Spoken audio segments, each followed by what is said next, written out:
ಆಯುಧ ಪೂಜೆ ವಿಜಯದಶಮಿ ಪ್ರಯುಕ್ತ market full rush ಆಗಿದೆ. ಜೋಡಿ ಇವತ್ತು ಎಲ್ಲ ರೆಡಿ ಮಾಡಿ ಕೊಟ್ಟಿದ್ದಾರೆ ನೋಡಿ ಯಾವ ಥರ ಇದೆ ನೋಡೋಣ. ಅಣ್ಣ ಎಷ್ಟಣ್ಣ ಇದು ಕೇಳಿದೆ ಎಷ್ಟು ಅಂತ, ಎಷ್ಟೇನು ಅಂತ. ಅದು ನೀವು ರೆಡಿ ಮಾಡ್ಕೊಂಡ್ಬಿಟ್ಟಿದ್ದೀರಾ? ಎಲ್ಲ ಇವರು ರೆಡಿ ಮಾಡಿದರೆ ಒಂದು ಕಟ್ಟೋದಷ್ಟೇ. ಎಷ್ಟು ಈಸಿ ಮಾಡಿಬಿಟ್ಟಿದ್ದಾರೆ ನೋಡಿ. ಇವಾಗ 20 ರೂಪಾಯಿ ಅಂತೆ. ಏನು ಮನೆಯಲ್ಲಿ ಕಟ್ತಾರೆ ಗೊತ್ತಾ, ಮುಂದೆ ದೃಷ್ಟಿ ಆಗಿರೋ ಥರ ಅದೇ ನಿಂಬೆಹಣ್ಣು ಮೆಣಸಿನ್ಕಾಯಿ ಎಲ್ಲ ಗಿಂಡೆಲ್ಲ ಹಾಕಿ ಒಂದು ಕಟ್ಟುತ್ತಾರಲ್ಲ, ಅದನ್ನೂ ಸಹ ರೆಡಿ ಮಾಡಿಬಿಟ್ಟಿದ್ದಾರೆ. ಯಾವ ಲೆವೆಲಿಗೆ, ಏನು ಕಷ್ಟನೇ ಪಡಂಗಿಲ್ಲ ಇವಾಗ. ತಗೊಂಡೋಗು ಕಟ್ಟು.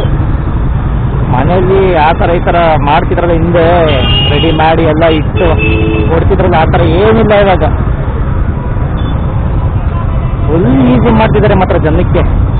ಎಷ್ಟು ಈಸಿ ಅಂದರೆ ಫುಲ್ ಡೆಡ್ ಈಸಿ ನೋಡಿ. ಫುಲ್ ರಶ್ ಮಾತ್ರ. ಇದು Sahyadri road, full heavy traffic. ಗಾಡಿಗಳೆಲ್ಲ ನಿಲ್ಸ್ಕೊಂಡಿದ್ದಾರೆ, ಅಲ್ಲಲ್ಲೇ ನಿಲ್ಸ್ಕೊಂಡಿದ್ದಾರೆ ಸೈಡಿಗೆ ನೋಡಿ. ಬಾಳೆಗೊನೆ ಎಷ್ಟು ಕೇಳೋಣ ಹೇಳ್ತೀನಿ ಎಷ್ಟು ಅಂತ ಇಲ್ಲಿ. ಅಣ್ಣ ಬಾಳೆಗೊನೆ ಹೆಂಗೆ? ಬಾಳೆಗೊನೆ ಎಷ್ಟು ಎಷ್ಟು ಅಂತ? 30 ರೂಪಾಯಿ ಜೊತೆ. ಇದಾದ್ರೆ ಮಾವಿನಲ್ಲಿ 20 ರೂಪಾಯಿ ಇದು, 30 ರೂಪಾಯಿ ಜೊತೆ. ಹೌದಾ? ಇನ್ನೇನು ಐತೆ?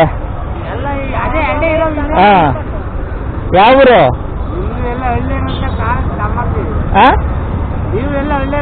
ಹೌದು, ನಾವು ಹಳ್ಳಿಯವರನ್ನೇ ಕೇಳಿದ್ವಿ ಎಷ್ಟು ಏನಕ್ಕೆ ಮಾಡ್ತಿದ್ವಿ, ಹಿಂಗೆ ಮಾಡ್ತಿದ್ದೀರಾ ಅಂತ.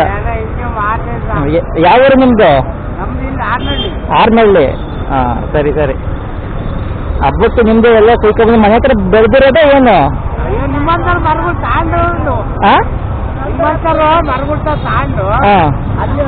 ತಗೊಂಡ್ ಬಂದು ನೀವು ಮಾಡ್ತಾ ಇರೋದಾ? ನೀವು ಬೆಳೆದಿರೋದಲ್ಲ? ಏನು ತಗೊಂಡ್ಬಂದಿರೋದು ಅದು ಮಾಡ್ತಿದ್ದೀರ? ಸರಿ. ನಿಮ್ಮ ಹೆಸರು? ನಿಮ್ಮ ಹೆಸರು? ಸರಿ ಆಯ್ತು.